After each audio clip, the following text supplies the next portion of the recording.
guess what? An eternal family is not going to look like a 50s family.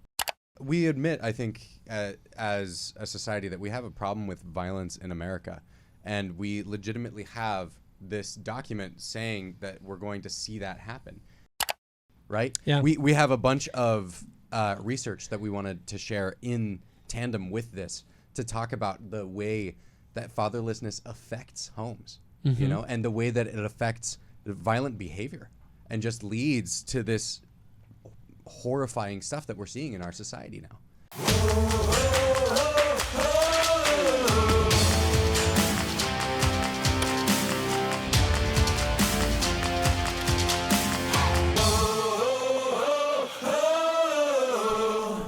Welcome back to Midnight Mormons, ladies and gentlemen. I am your host, Cardin Ellis, and today I'm joined in the studio by none other than Brad Whitbeck and Brittany the Shadow, Jacob Hansen, and Russell M. Nelson's personal bodyguard, also known as Ed Thomas. And we've got actually a really interesting show here planned today. We're actually going to be talking about this document here, the Proclamation of the Family. Dun, dun, dun. And the thesis of this is how really we're watching in real time a prophecy become true. All the time, anti-Mormons, anti-Mormon ex-Mormons, doubters, atheists, whoever say, oh, well, show me a time when a prophecy that your prophets put out became totally true. And we're watching in real time a 100% fulfillment, whether it was in Uvalde, Texas, or really this decade in the United States of America. What about, I mean, like the plague? Was that not good enough for you about the calamities that will come upon men? Yes, you're right. Okay. Let's just say, if you look at the last paragraph of the Proclamation of the Family, there's very specific prophecies that are laid out, and we're watching them get fulfilled. And I've always found this obsession and controversy over the Proclamation of the Family to be very strange.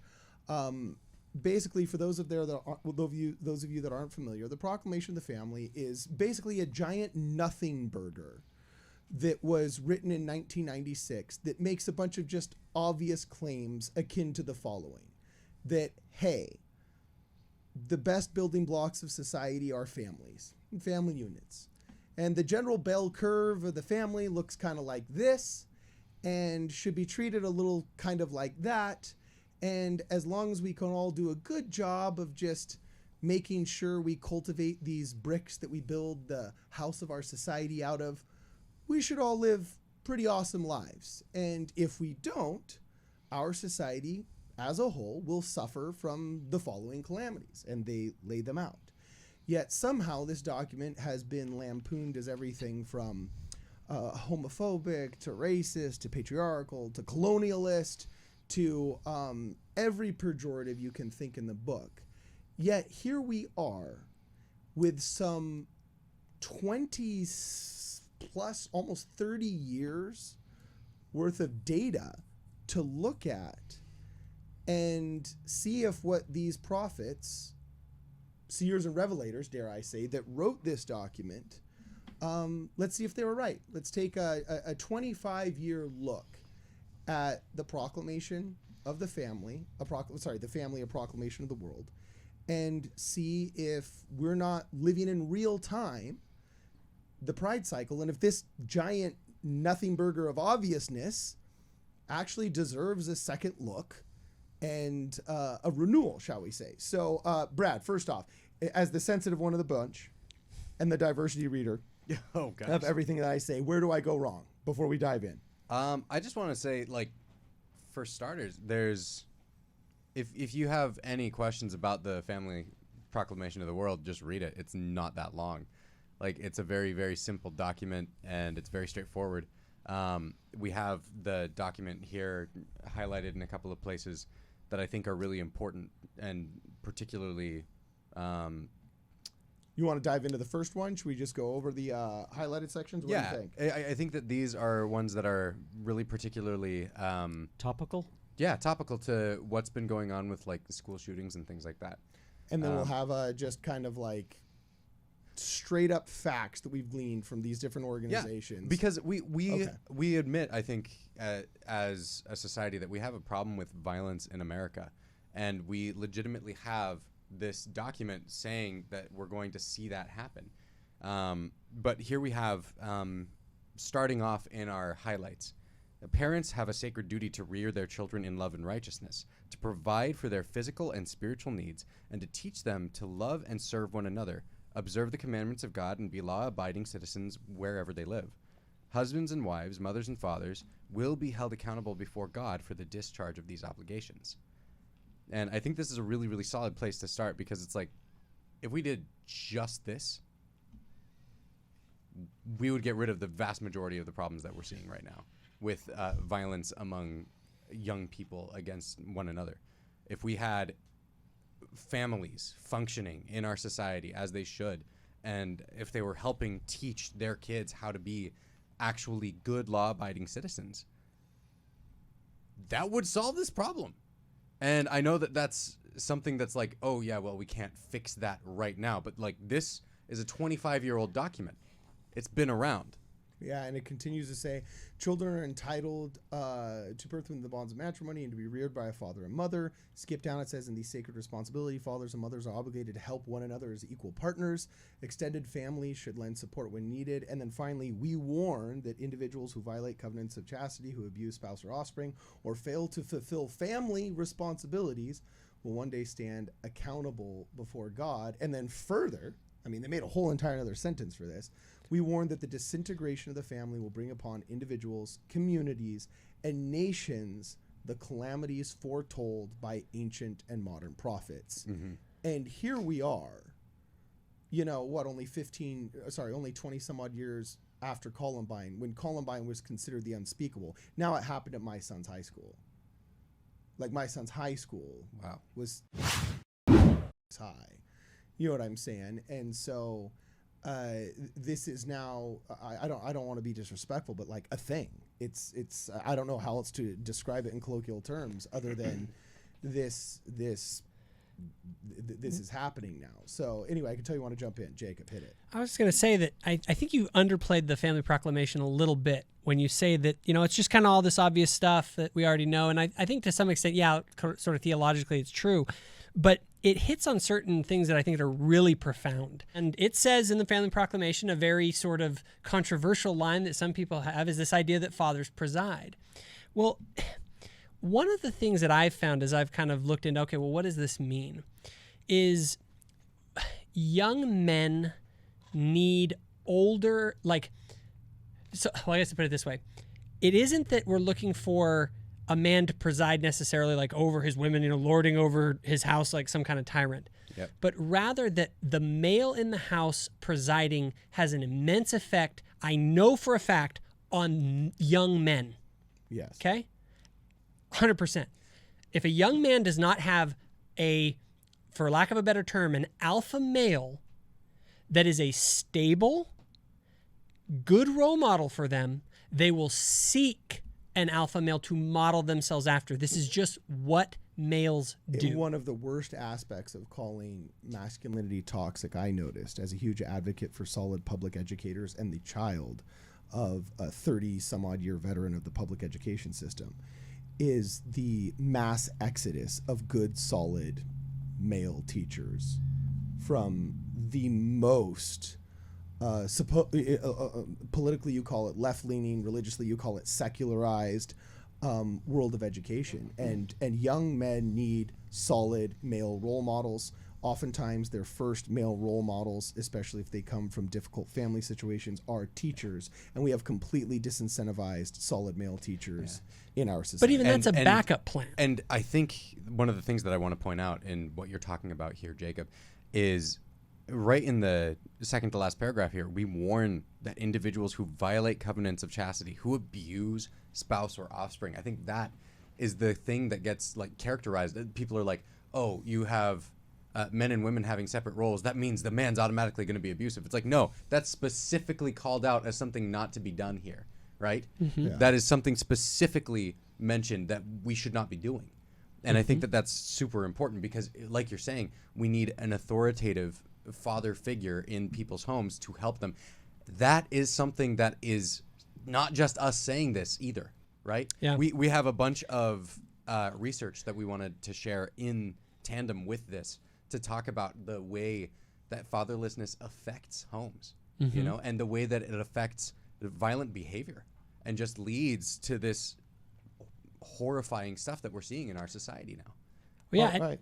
Do you want to go into that? Say, let's just jump right into it because this is pretty incredible. What do you want to say, Ed? Yeah, just super quick. It's essential to understand that we're ideally talking about this situation. Someone like Brittany, if Carden was not around, would do a fabulous job being everything that her kids would need, but there still might be something masculine missing.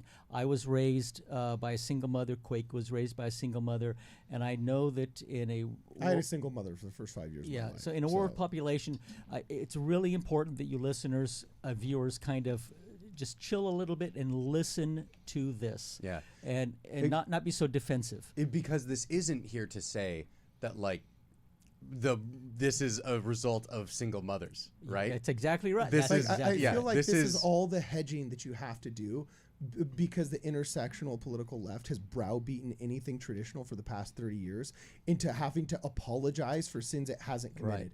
I've never vilified a single mom, yet we can't talk about the proclamation of the world, of the family, before we hedge and say, Right. oh, this isn't to say they're bad. Like somehow this has been lampooned as homophobic and we have to like reassure everybody in our audience, oh, that we're not a bunch of homophobes. Like, I'm sorry. Like, I don't feel like this is Minority Report, and I have to apologize for sins that haven't been committed Right. yet, but have been seen by Tom Cruise in that pool with the other robots. Philip K. Dick, a You short know. story before Tom Cruise. Yeah, so I think it goes without saying that we're taking this very seriously. Okay, we love our societies, we love our families, we love our children, and we recognize that we cannot function as families, as a church, without being a part of a functional society. And that functional society is shredding itself apart at the seams. And we want to help fix that. We want to help fix the social fabric. So one of the very first things you do is when you realize you're doing something wrong, you stop doing that wrong thing and then turn back around and go head back towards the right thing. Okay? So there's data to show that what we're doing is wrong, that we are suffering the consequences and those calamities that were foretold by prophets both ancient and modern, and we're going to prove it. We're going to put our money where our mouth is and check out this awesome research. So, Brad, take this one away. What's the very first one that we got going on here? Go. All right. So we start off with the absence of the father is the single most important cause of poverty. The same is true for crime. These children are 3 times more likely to end up in jail by the time they reach the age 30 than the children raised in intact families, and have the highest rates of incarceration in the United States.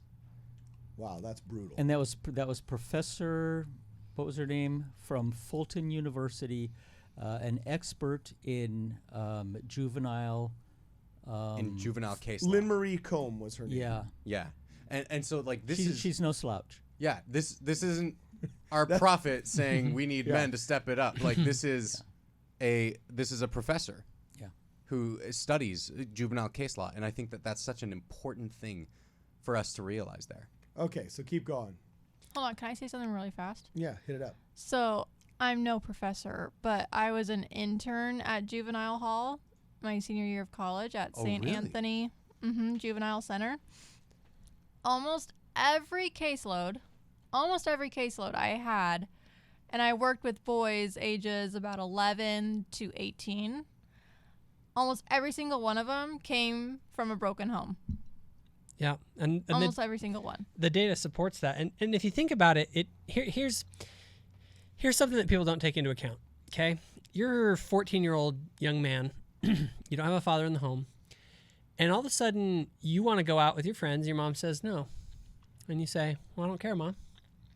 And she's like, "Well, you're not going." "I don't care," and then you just go.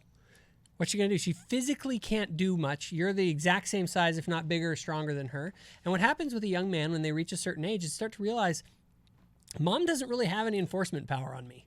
Or she's so stressed out and overworked just simply trying to provide that she can't be even there to say that. Yes. You know? Yes, but regardless, I knew something growing up. I knew physically, and this may sound kind of weird Just and don't barbaric. tell Dad. Don't tell Dad. You're 'Cause right. That's when the real crap happens. Well, this is the thing. I knew that most young men can't lick their dad. They can't beat up their dad until they're in their 20s, right? Okay. So that means during the teenage years, when you're in the home, there is a male presence in the home that physically is the top physical presence in the home. And people who don't think that matters don't realize that that does matter, especially for young men psychologically, to know that your father is the one who can bring down the hammer. And ultimately, if you do something to mom, dad's not going to put up with it. Now, it doesn't get to that point usually and hopefully. However, just the fact that you know that you can't use your physicality as a young man to just get your way. You have to learn to negotiate and to work things out with mom and dad. And so there's a whole other negotiating skill set that you have to learn. Whereas if you're just a young man who wants to do whatever the heck you want, by the time you're 14, and this is a minority amongst young men, but among the young men that are being raised by single moms, there's a certain percentage of young men, let's say 10%, 5%, that are the type of person that are just going to say, I'm going to do whatever the heck I want. And by the time they turn 14, they can. And no one can stop them. Yeah, and here's a stat that we can put right up here in front of the screen so Brad can read it. This is from heritage.org. The real root causes of violent crime, the breakdown of marriage, family, and community. And so this says children living in female-headed families with no spouse present have a poverty rate of 45.8%, over 4 times the rate of children in married couple families, which is 9.5%. And there's a 10% increase in the number of children living in single-parent homes, including divorces, and that accompanies a 17% increase in juvenile crime. In other words, we are seeing right now exactly what we would expect to see when we see rising rates of single motherhood. The question isn't why is there violence? It's like how much violence should we expect given the rate of fatherless homes? Yeah, and it's really interesting because it continues to say a father's absence is associated with a host of other social problems. The 3 most prominent effects are lower intellectual development, higher levels of illegitimate parenting in the teenage years, and higher levels of welfare dependency. And she said a very interesting phrase here that I like. She said, this modern form of family disintegration, or more accurately, non-formation, has its consequences in criminal behavior, and makes a specific reference to, I thought this was a very interesting term, the always single mother. Because though I understand that, yes, not every single family unit has the exact Mormon or Catholic or, Hindu religious ceremony attached to the formation of the mother and father unit, so on and so forth, that presence, that physical presence of a constantly present and engaged male figure is really paramount to all of these things. And so much of what modern wokeism does or modern secularism does is more effective than any post-emergent pesticide. It keeps from forming the families. But Cardin, I think it's even more than that. Okay. Because we see this even in fathers who are disengaged from their families because they're so caught up in working. So This is a multi-pronged thing. This is not just coming from the postmodern side of things. But this is also coming from people who are valuing things above their family, who have their priorities out of order and are valuing just putting money back in their bank account more than they value their families. So I think the level of engagement of a father in the home is something that really needs to be taken care of. So I think what you're trying to say, and then we'll toss to Jacob, is that you're saying, if I'm trying to interpret you correctly, that we've sacrificed protectorship for providership. Absolutely. And in our post-war wealth, we've sacrificed actually being present with our family for just getting more money and dumb stuff and things. Yes. Okay. Absolutely. I 100% agree. Now, what generation did that?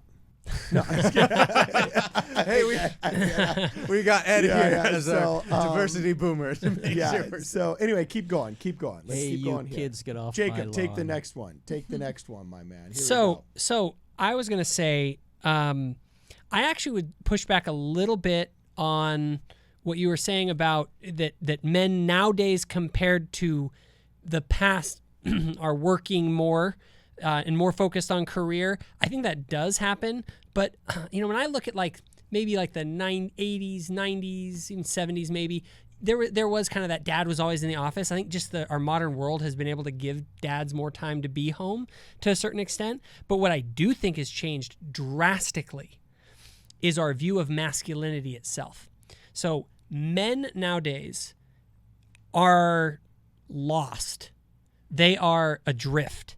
They're not given a healthy outlet for their male nature, because anything you do that's associated with your male nature is toxic.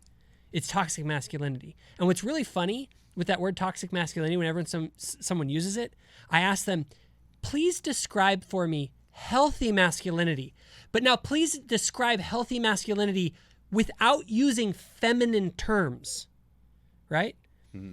And so essentially what happens is... It makes me think of those Crayola crayons. It's non-toxic. It's non-toxic masculinity. Here's what it is.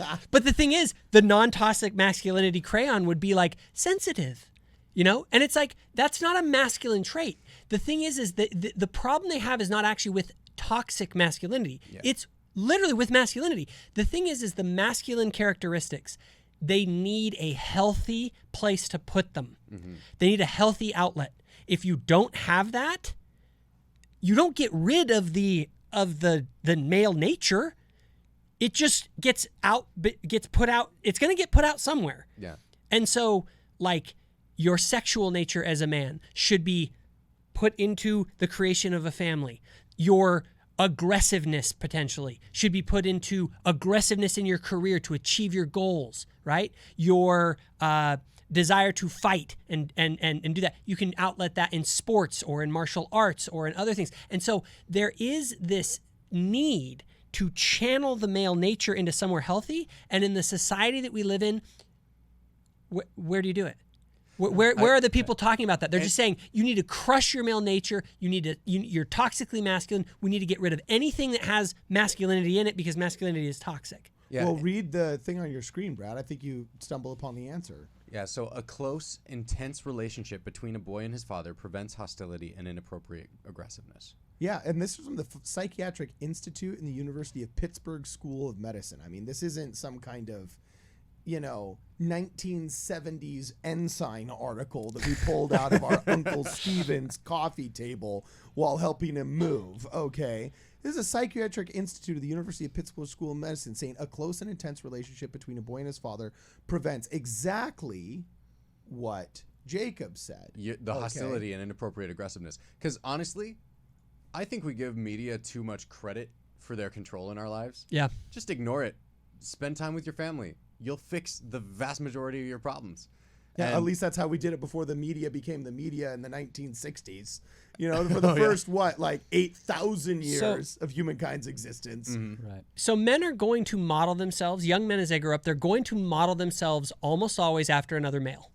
And so the question for anyone raising kids or anyone who's out there is who's the male that he's going to model himself after. That's all you need to care about. Mm-hmm. And it's either going to be, it generally will be dad and then plus friends and or some other male figure that they think is cool. By the way, if you ever hear a young man use the word cool, that's their way. If they're saying it about a man, that's their way of saying my male role model. That's the guy I want to be like. I want to be that guy. Yeah. Hey, well, you just stumbled upon this interesting bit of evidence we're going to put on the screen right here. Just read it really fast.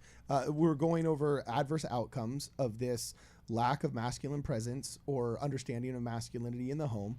And here's all of the actual adverse outcomes as listed by these doctors. Here's number one. Take it away. So children who grow up without their fathers may come to resent paternal figures due to perceived abandonment. Dude, hardcore. So they look for somebody cool. Exactly, just like you said. Adverse outcome number two. Attachment issues. Children who come from a father-absent home are more likely to experience attachment-related problems than those from a two-parent household. Yeah, that's freaking brutal. And then you ever seen the episode of The Fresh Prince? It's kind of what it's all about. Yeah. Oh, that was such a good scene. But that's what it was all about. That last thing that we just saw. Does the Fresh Prince hit someone? Oh, dude, yeah, brutal. It's so sad. It's actually really sad to see him come around and be so emotionally wrecked by Jada. I mean, was it or was it not the disintegration of family values that brought along those calamities, man? I mean, I'm sorry. Holy cow, But- that's true. I just realized that. Yeah. It was literally the disintegration of family values that caused the violence that we saw on stage at the Oscars.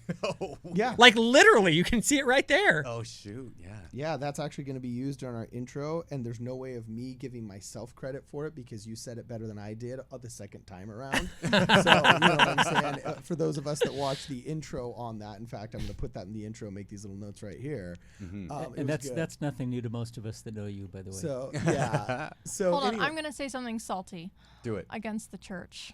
Oh, Okay, no. so in the Family Proclamation, there's a line that says, if fathers aren't available, extended family should step in.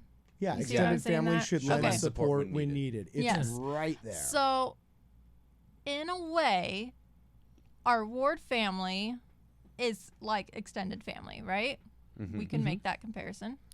Okay. So why? Tertiary, but yeah. Yeah. Well, why would the church ever get rid of the Boy Scout program and not replace it with something?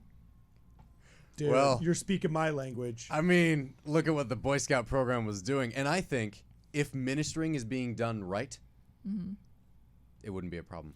But ministering is Yeah, more I for like think- adults. It So- shouldn't be.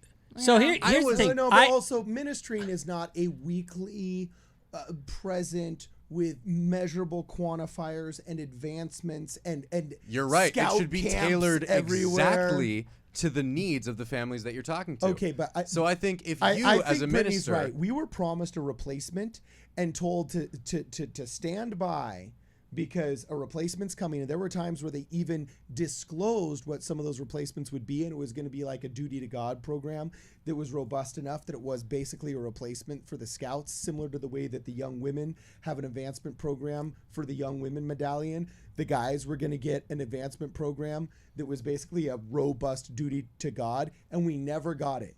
And we're graduating kids now from our youth program that never spent a day in Boy Scouts.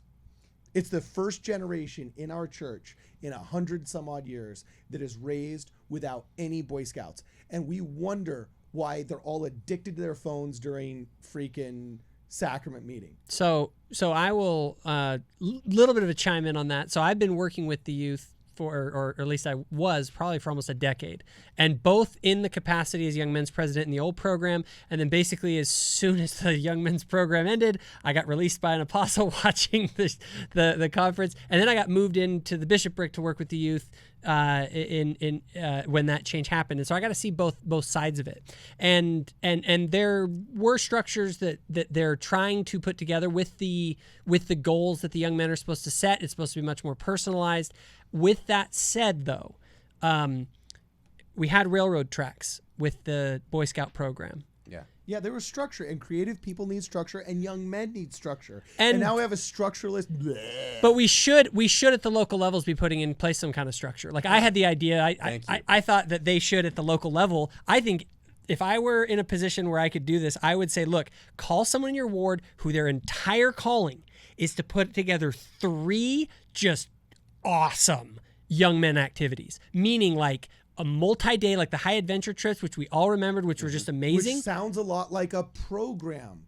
Which sounds a lot like something that could get standardized and sent out and done well. But it can and be it's done at the not. local level. We just need some creativity at the So local then level. why don't It's they on just us. say we've abandoned you at Gallipoli? Like no, but like I actually want them to. Like it's like when we're told like, hey, something good's coming. Like I really feel I'm with Brittany on this. I feel it is a failure. I feel it's a failure. Okay, can I also say this? I also feel, since we're talking about the local level, what I like about our ward, we just got switched into a new ward. There are a lot of men in the role as a primary teacher, more so than any other ward I've ever seen. We have a lot of male teachers, and I think that's Mine has good. a lot, too. Yeah. And my son is in the primary activities, and it's boy leaders. In our previous ward, it was female leaders. And there's nothing wrong with females, but kids are around predominantly their moms throughout the week. predominantly their school teachers are females. Yeah. I really feel like there needs to be more male teachers helping young men out. So I, if I could second that a little bit, so I've been Scoutmaster for probably close to 2 decades off and on. And when we phased out this program, and I was helped out with the girls camp program a lot. And when we phased out Boy Scouts, I thought to myself, it would be the easiest thing for the church to, in essence, use the girls camp manual for the boys as well. Even if you don't want to do Boy Scouts, and I love the idea of being affiliated with a national organization of brothers. But if we could have just done a girls camp program, which is very comparable to Boy Scouts, led by men where they could go into a primitive environment. And by the way, I've had some great successes as a Scoutmaster and humongous failures. So those of you that know me know that I am not hiding anything. I'm a mess. But you didn't bring the lighter fluid, did you, bro? You sat there with the flint and the rocks for 30 minutes until everybody got tired and went to bed, right? Well, we tried, but being in a primitive environment, being forced, in essence, to be responsible for yourself and your collective, your surrogate family. It equalizes you. Yeah. In a really, really strong way. Which is beautiful. It doesn't matter who's on the football team at that point. Right. It's you're sticking together, and you need to figure out how to eat now. It's a really good type of Zion and law of consecration also. Yeah, well, it's like you got to go back to basics, and the basics are good. And it's a great outlet for that male nature. If you you want to help young men, you need to let young men experience the healthy outlet of their male nature. And things like being in the outdoors on a high adventure trip, that's why all the young men, all of us today remember our high adventure trips that we went on, and they almost always were very positive experiences. Why? It was a bunch of men doing man stuff and together, and like I had a young man that he said, you really want to get to your young men? You really want to reach them? How much time have you spent sitting around a campfire with them? He's like, you will have more spiritual impact on your young men sitting around a fire under the stars than you ever will standing at the pulpit. I'm with Brittany previously on this one, though, because I really feel like all of that's been abandoned. And the church could do so much. That's what I'm saying, Jacob, is I get that the program itself is gone, but like, that doesn't mean you can't just go out and organize activities outside of it. Like, no, dude, you always could. Like, I'm gonna cut you off too. But that's the point. Listen to me for a second. My scout troop was absolutely fantastic. We did literally nothing by the book. We went to freaking the Sikh temple for 1 week to see what it was like in a different religion. We went to the Hindu temple down the street. We went together to get scuba certified. Like, we did all sorts of random things together that were not exactly as it's written out in the book. I get really, really fed up with people who are like, oh man, I don't have the exact instructions on what it is that I'm supposed to be doing. Yeah, screw that. You don't need to be commanded in every single thing that you do. No, but it's not a function of command. No, Carton, listen to me for a second. This is a thing where you sit here and you sound like a liberal saying, this system isn't doing exactly what I need to do. It's not taking care of me, and that's the reason things are falling apart. No, take personal responsibility. No, I do take personal responsibility with my family, but I also recognize had there not been a program as a child, I wouldn't have been taken out of this situation that I had and been exposed to all the positive things. Had the boys, I would be a statistic if not for the church and the Boy Scout program. So what's stopping you from using those good things that you already learned? Okay, nothing, but I also know that I am a man, and the force of individuals is amplified through synergy when there is a structured program.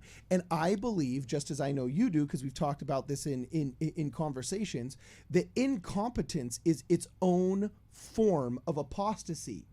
And we are exercising widespread incompetence with our organization and our wealth as a church. There's nothing stopping the church from replacing the Boy Scouts of America, that was 77% of their funding anyway, with a robust Service Scouts program where, I don't know, the uniforms are gray instead of being beige. I always and, wanted and they bust out all that money, like 1/1000th of 1% of the money in the Ensign Peaks budget that they got, and buy up every one of the North American scout camps that are there, the South American ones too, and any of the land for sale in Europe and Africa that they could be dedicated to the subject as well, and run literally a worldwide scouting program that drags, kicking and screaming, all of the versions of me that are out there. You had an epic dad. Awesome. I'm happy for that. Your family unit didn't need to be commanded in all things. Mine did. So when I call for robust programs, it's not out of laziness. It's out of recognition. There's versions of me out there that can be pulled out of crappy situations because of good programs. Okay, hold on. Can I say something? Yes. Whew, okay. So, I also, a while ago, and I've been having this thought for a while now. You said back to the basics. Yeah. Can we please go back to having young men presidencies instead of the bishops fulfilling that role? I feel like the bishops already have so many plates to spin. Can we please go back to having young men presidencies? I feel like it would be run so much smoother. Bishops out there, by the show of the raised hand, please affirm your vote.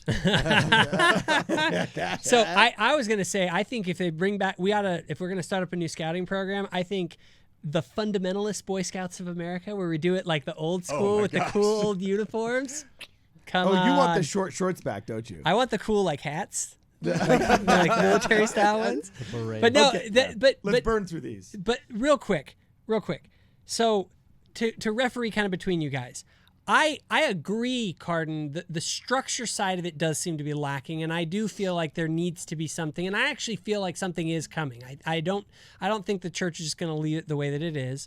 But with that said, they've left church sports. But they're abandoning all these programs left and right. Well, and I get that church at home is important. But like, dude, not everybody's family's Brad's family. No. I agree. But the thing is but where we're moving, just let me finish this point.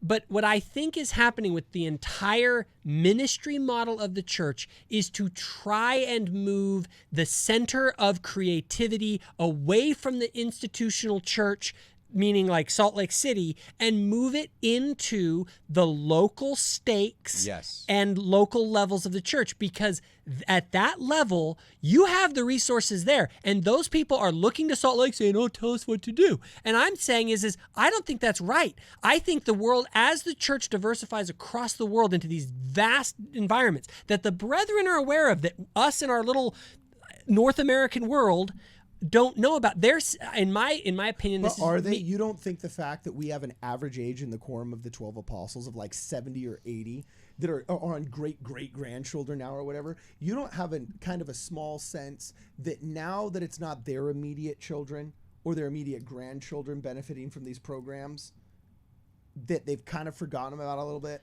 No, I don't. Not at all. Because the age of them throughout the history of the church has been About roughly that where they are. level. But Yeah. what's Talking about happening now, But what past I'm saying 5 is right now what is going on is that they have, it seems very clear to me that the church is trying to move the locus of the church away from Salt Lake City and to us as a people in Zion to live a higher and holier way, which means, guess what? We need to come up with certain programs. Now, do I think we need some guidance from Salt Lake additional? I do agree. I think that there is an element to this that I understand and I get.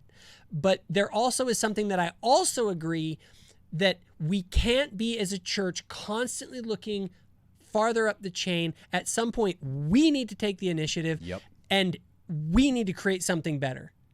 And we can do that in our own wards and stakes. You as the bishop, all you bishops, any bishops listening out there, go out there, call the most adventurous guy in your ward to take the young men on 3 just awesome adventures a year. That alone will have a huge impact. You have 3 great high adventures a year. you kill it. You know, fine. In my ward, we're starting the Cardin Scouts. Do it. Do By it. all Freaking means. Cardin Scouts. Dude, I want my kid in your It will scout be troop. different pictures of me holding different tools as I teach them to For your weld merit badges? for the merit badge patches. Do it. It will be Cardin with a hammer, carpentry, merit badge. Yeah. It'll be Cardin with a blowtorch, welding, merit badge. And no more Nice. corporate scouting office telling you can't do this or that. yeah. You see what I'm saying? Yeah. Cardin, you There It'll got... be the upsides. picking up on chicks merit badge. Dude, you're And going that to... would be fantastic. I You know how want to many young men send need that? my boys to be in Cardin Scouts. Let's Yes. do this thing. And dude, that is exactly what I'm talking no about. more socially awkward 12-year-olds. That level of They're doing this. creativity, that is what I think we need. That is what we need on the local level. I love that you're recognizing this, Jacob. Thank you for Okay, then phrasing when we it go that to way. do it, Hold don't on. let the boomers shut it down. Hold on. 'Cause that's Okay. the other thing, man. Along with that, okay, we all agree. Okay, we need that. We also need better kitchens in our buildings. And we also need some Okay, beautification of our church buildings. Like, can we get some stained glass windows Oh, that or would be- something? that would be Like, nice. why are our church buildings so Well, ugly? okay, and by the way, I don't want to be Debbie Downer here, but I really do I feel do. that since we've talked about this, if we are going to decentralize the church and make it more of a local thing, this is something other denominations in North America I feel do a really good job of, making the physical church building a desirous place to hang. Amen. Like other church buildings have rec rooms with ping pong tables, with foosball, with Soda arcade fountains. games, soda fountain, like fun places where you would actually want to hang. That we somewhat model with the institute buildings in large, heavily Mormon populated cities. Institute buildings are a wild, awesome place to hang out at University of Utah, down by ASU, so on and so forth. But I'm sorry. All of the guys in Kentucky, there's not enough of them that the church is building a cool institute building. So we need to start allowing there to be some kind of funding diverted from the church office building, fire half the stupid boomers that are just taking up space in the PR building, and take that money to let us make a cool freaking rec room in each one of the chapels that's within a 20-minute drive to all these YSAs. So instead of going inactive, they can hang out with each other and start having some of these events, like you say, around campfires. Build a freaking fire pit. See how creative you're getting, Cardin? Once we decentralize things, baby, you Yes. get to do all But sorts see, of we're great not stuff. in charge. The stupid boomers are. The stupid boomers are. Okay, What whoa, would you whoa, think whoa. if you went to your bishop and said, hey, I think that we have these young men in our ward who would really, really benefit from these things. I want to take them on these campouts. And here are the other men in the ward that I think could help out with it. What are your thoughts? What do you think would happen? I feel like they'll say, well, let me consult with Salt Lake Yeah. on it. Oh, that's a Back great. to Do you know how many times I've had amazing ideas that would be spiritually awesome, and they're like, oh, and something they've never heard of before because it wasn't done in the 80s. And you know, if it wasn't done in Mormonism in the 80s, it didn't exist, right? So they always say like, There's some truth to that. It's Yeah, kind of it true. is. It's the You most- do run into a lack of creativity sometimes, and they're but like, that's a great idea, Cardinal. Let me ask the bishop. And the bishop says, oh, that's a good idea. I've never considered that before. Let me talk to the stake president in my meeting 2 weeks from now when we do it. And then 2 weeks from now, the stake president goes, oh, hello, fellow boomer. Yeah, I had no thought of that either. We just need I to guess I burn just the have- handbook. Let me call Salt Lake, and then they call Salt Lake, where the dumb boomer who's a bureaucrat that's worried about the insurance paperwork says like, I don't know if that's covered, so okay. no. So I wonder. Okay, this maybe is a wild theory, but I wonder if some of the decentralization of the church is because the church recognizes sort of the liability angle But of we it, don't and they're if you say but- do it but yourself. hold on, on the no. warning stake But level, it's and then almost you never like- approve anything. okay, but that's the thing. It's sort of like. And it's been getting into trouble, but it's sort of like ask forgiveness, not permission, and Yeah. and so I a lot of the greatest things I ever had happen So in my you young have to be men's program. civilly disobedient to your own church in order Hey, to save when it? we live in under Caesar's dictatorship with these terrible like liability the laws church that the is church is Caesar? afraid of, the church is like, here, we're just gonna shuffle everything off at the local level, and now we have plausible deniability and won't be held for If insurance. I know anything about boomers, they never give up control. They You're gonna never get give up so control. many boomer comments. I'm sorry. It's like I really think until the pre-internet generation passes away, our church will not succeed or thrive. I don't know, dude. I guess you just had a way different experience with church leadership than I have, because the leaders that I've dealt with have been all about being more creative about stuff like this. You know, and so I guess maybe it's the I've had a whole mix. I've had a trope of the mix. bishop roulette thing. Maybe that's a real thing, right? In this situation, Yeah. because I don't know. I guess I had like the coolest stake president ever who would just be like, Oh, like "Oh, my you wanna bishop try has a it? war that Great." just got To say- dissolved. Epic. Awesome. To But something all the that, others. so having seen we talked about how the ward's supposed to be an extended family. To come back a little bit to the sort of the violence and the problems that are out there and the need for sort of male role models. Cardin, you're absolutely right. I know people that were the ward acted as that extended family that did step in for some of these young men and that provided them. I personally ministered to many young men during my time who were from single family homes, and I was probably one of the few kind of male role models. And so I'm taking them out there to play airsoft, or we're going hunting, or not hunting, but shooting guns. related. Yeah, no, I had a lot of firearm related stuff. I have a good man outlet for that kind of stuff. Right I'm on. wearing like the shirt for that kind of stuff. But the other thing is that, like, you know, thank God that we have that. You know what I mean? Like, because, yeah, could we do it better? Sure. Should we try and do it better? Sure. But remember, guys, other people outside the church, they don't have anything. We had that.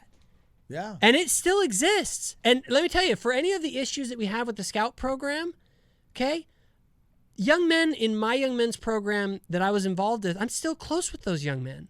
Yeah. I still am texting them. I'm still in touch with them. There still is within the church.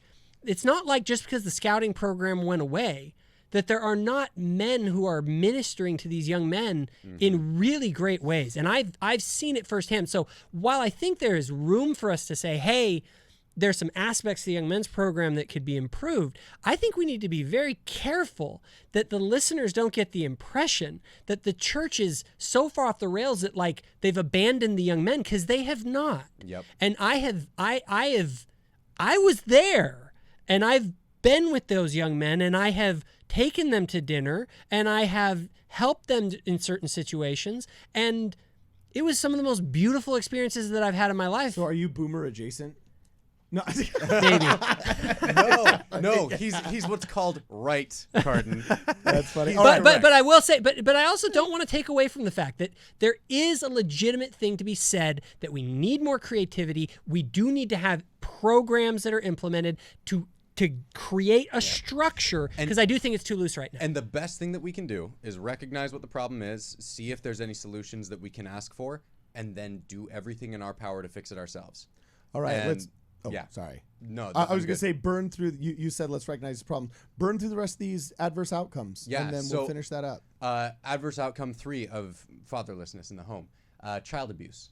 Children who grow up in a single-parent home are twice as likely to be the subject of physical and or emotional abuse. Yeah. And then adverse outcome 4, childhood obesity. Children with higher body mass indexes are more likely to come from father-absent homes. Like that's a crazy, crazy, stat. yeah. I'd Like, never what really the heck? considered. Yeah. Why would that happen? I wonder where that comes from. Or just, I'd almost want to know more of that, because that is like literally killing us. Like that was COVID. My dad told me COVID quit killed the wussing old. out. You know, go play a sport. Don't be a wuss. Like, step it up. Yeah, and so anyway, that one it just obviously wasn't on my radar, but Yeah, actually, I mean, I think my dad was the one who really pushed for me to be involved in Taekwondo, and that I think made a huge difference. Yeah. Not even just physically, but like disciplinarily for me. So adverse outcome 5, criminal justice involvement. The more opportunities a child has to interact with his or her biological father, the less likely he or she is to commit a crime or have contact with the juvenile justice system. Of female inmates, more than half came from a father-absent home. Youths who never had a father living with them have the highest incarceration rates. that is crazy. Look at that. I'm just gonna read that one again to emphasize it. Yeah. From Hill and O'Neill in 1993. Okay, this predated the Proclamation of the Family, which came out in 1996. All right, and all of these other stats that have come out later in the past 20 years. So this means this is solid, settled science. Youths who never had a father living with them have the highest incarceration rates. Like, I mean, I know correlation isn't causation, all that other crap, but like the highest incarceration rates are from this So when demographic. single, and what is the pattern right now with fatherless homes? Are we getting less fatherless homes, or are we getting more fatherless homes? And if More. we're getting more, then what should we expect? We should expect more violence, more shootings, more poverty, all of these problems. It is the number one problem facing society today. It is that fathers no longer preside in their homes with love and righteousness. If you had that, these problems go away. Dude, hardcore. Actually, we could almost end it right there. That's like a pretty sick Oh, outro. but we got But we five got more these- adverse outcomes to go through. Yeah, and then hammer a them out. real Hammer fun them out. clip. Now, I'm just saying, I was just trying to emphasize that was super powerful. It was a dog. killer mic drop. Thanks, That guys. was a killer mic You drop. should, you Might should make it smack into the intro. mic into the table. Yeah, Yeah. might make it into the intro. Keep going, Yeah. Brad. Okay, so adverse outcome 6, gang involvement. Through gangs, youth find a sense of community and acceptance. In addition, the gang leader may fill the role of a father. So like you were talking about, Jacob, the people looking for another father figure outside of their home, if they don't have one, they're going to look for one, and it's not always going to be good. Cool. Next one. Mental health issues. Adverse outcome 7. Fatherless children may start thinking that they are worth less than other children who have fathers and wonder why their fathers abandoned them. That's a tough one. Yeah, man. I know that one. Like I've seen that firsthand. Mm-hmm. You know, it's a mind f on these kids. Well, think about how much, I mean, So- for those, even those who've had fathers, think about how much your father's opinion of you means to you. Yeah. It means a lot.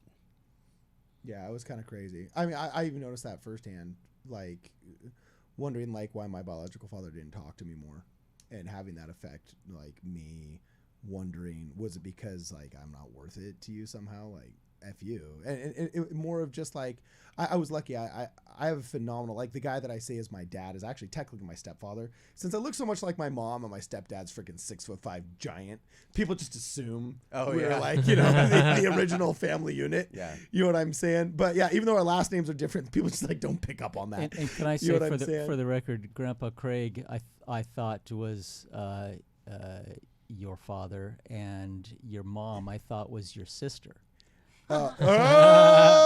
She'll give you So something for that. Just to correlate. So, yeah, but I'm just saying, I noticed, I don't think I'm some broken boy from that.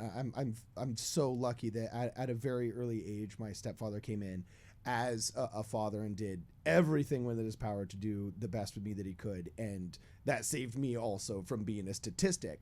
But I can testify to the self-doubt that it will create. You know what I'm saying? Yeah. That there were times where I'd catch myself wondering that, and I think, holy crap, if I didn't have my stepfather Yeah. to fill in some of this void, if these are the questions I'm thinking with an actually really involved dad that like took me to father and son outings and all this other crap, you know, not the best at some things, but I never doubted his, you know, A for effort, shall we say, you know what I'm saying? Had I not had that, like, holy crap, I could totally see being the thug in the group on the street, just, you know, compensating. What's that? Was those bikers in that one film in the Addams Family too? And like, this is how we work out a childhood trauma as they're bar fighting.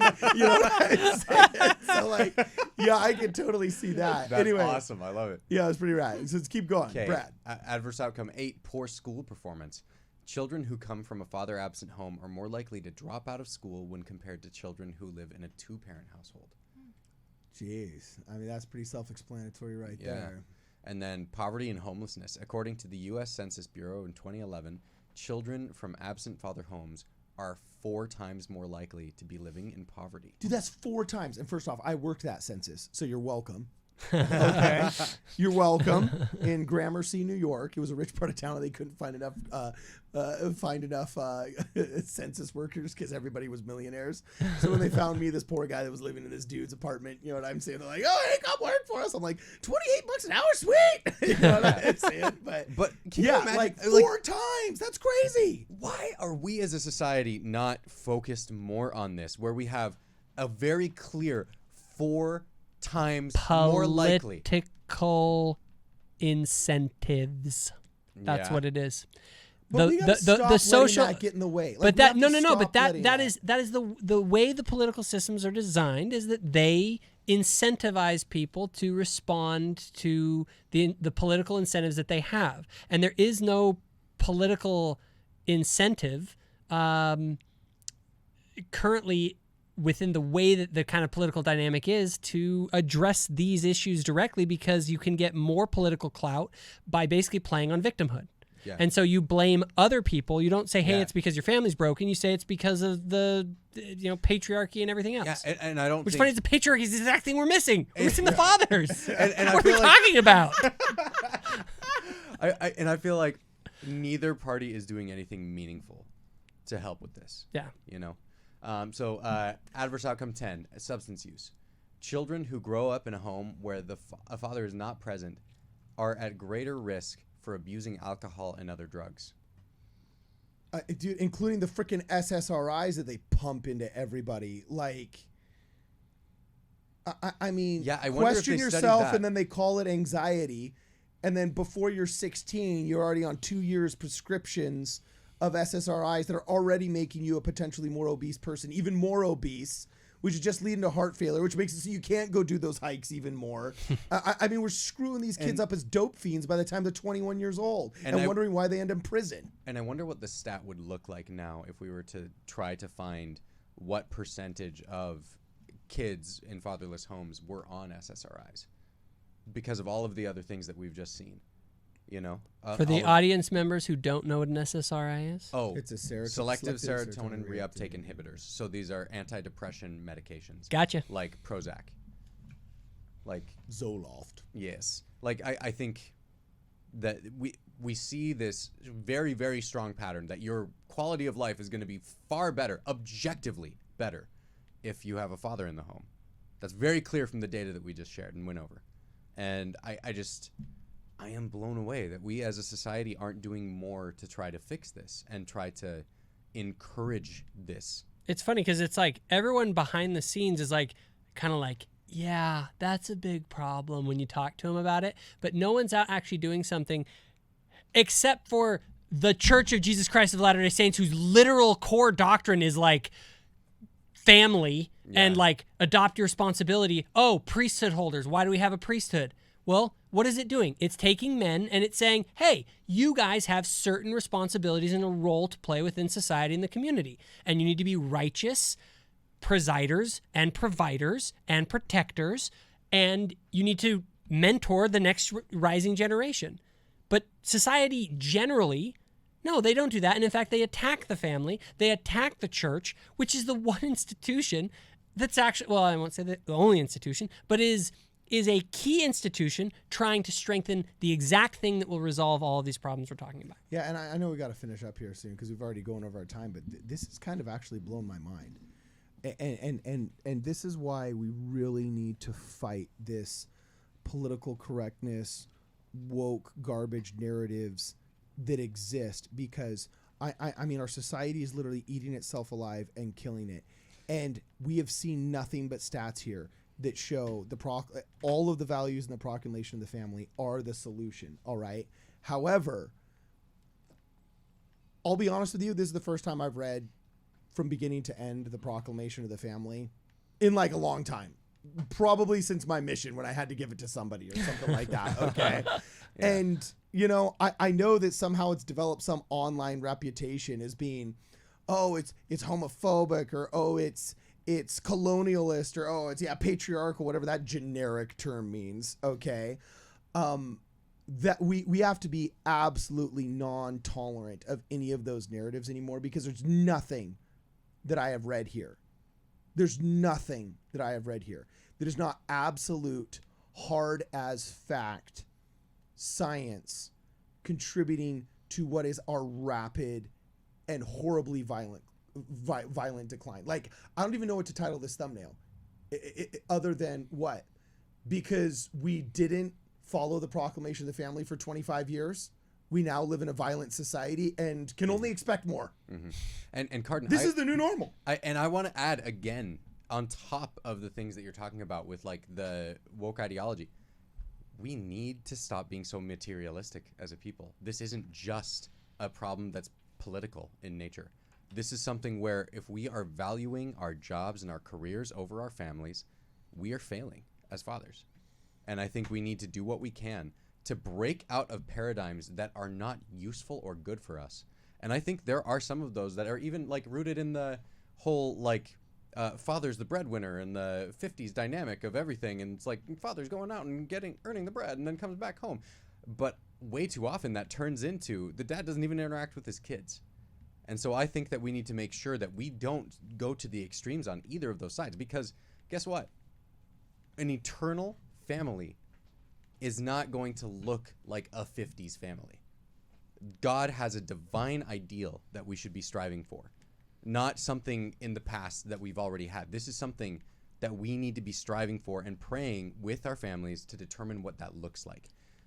So you're telling me my eternal wife is not going to be in high heels? Yeah, I was gonna say I like those A-line dresses, bro. An eternal apron. family's Go not for gonna. it. You know Go what I'm for it. saying? Have those. If Hey, Brittany- babe, you if down with Brittany's house down. dresses? Throwing something in the porcelain oven. All right, this has been an episode of Midnight Mormons. See you next episode.